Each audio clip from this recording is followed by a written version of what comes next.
ठीक है।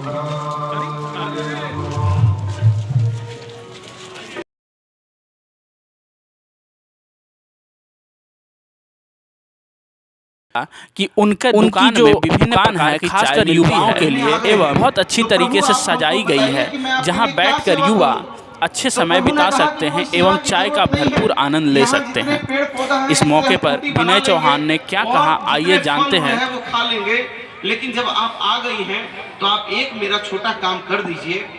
कहा क्या प्रभु बताइए। कहा मैं जिस रास्ते से आया हूँ उस रास्ते में कांटे हैं, उन कांटों को आप हटा दीजिए। तो वन देवी ने बड़े उत्सुकता से पूछा कि प्रभु जब आप आ ही गए हैं तो अब कांटा रहे या नहीं रहे इससे आपको क्या फर्क पड़ता है। तो कहा नहीं नहीं, फर्क की बात नहीं है, क्योंकि मुझको खोजते हुए मेरा छोटा भाई जब भरत आएगा और उस रास्ते से आएगा जिस रास्ते से मैं आया हूं, और उसके पैर में यदि कांटा चुभ जाएगा तो उसको दुख होगा।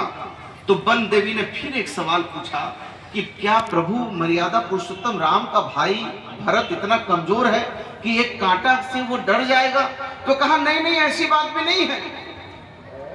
वो जब आएगा और यदि उसके पैर पे कांटे चुभ जाएंगे तो उसको मन में ये दुख होगा कि भाई के चलते सिंहासन छोड़ना पड़ा है, और वो ये सोचेगा कि बड़े भाई को मेरे चलते इतने पैर में जख्म हुए, ये सोच के उसको दुख होगा, इसलिए वो कांटा तुम हटा दो।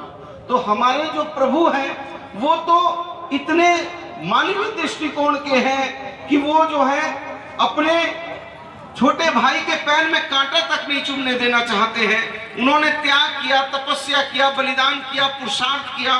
कहते हैं कि राम नहीं मिलते ईंट और गारों में, राम मिले हैं निर्धन की आंसू की धारों में।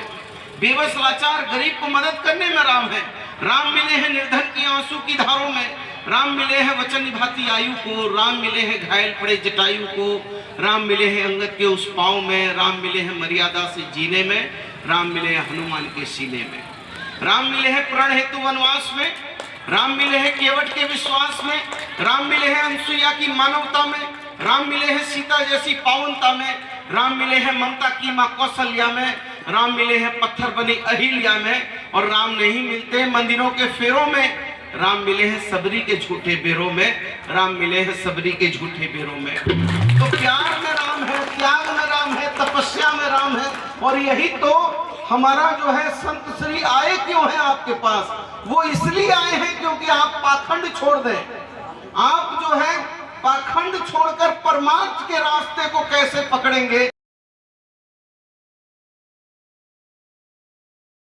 मैं श्रीमद् रामायण में जो लिखा है, उसमें जो लिखा है उसके रूप को आपके अंदर निखारते हैं।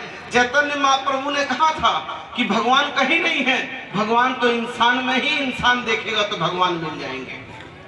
और हमारा धर्म तो जीवांत धर्म है। हम पूजा करते हैं, किसकी पूजा करते हैं। हमारी बहन करवा चौथ का व्रत रखती है तो चांद की पूजा करती है। हमारी माँ बहन बेटी लोक आस्था का महापर्व मनाती है तो उगते हुए सूर्य को, अस्त होते हुए सूर्य को नमन करती है, प्रणाम करती है।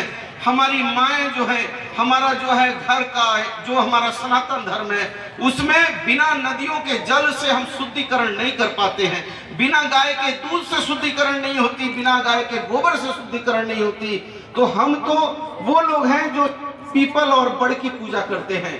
हम पूजा करते हैं, गाय की पूजा करते हैं, हम मूसक की पूजा करते हैं, हम पठार की पूजा करते हैं, नदियों की पूजा करने वाले लोग हैं। तो हमारा धर्म जीवांत है, हमारा मन जीवांत है, हमारे अंदर परमार्थ है। और परमार्थ लाने के लिए ही तो संत श्री उतने दूर से आए हैं। हम संत श्री के श्री चरणों में बहुत प्रणाम करने आए हैं, बहुत धन्यवाद करने आए हैं। बहुत बहुत धन्यवाद, बहुत धन्यवाद भैया। तो वहीं अगर आप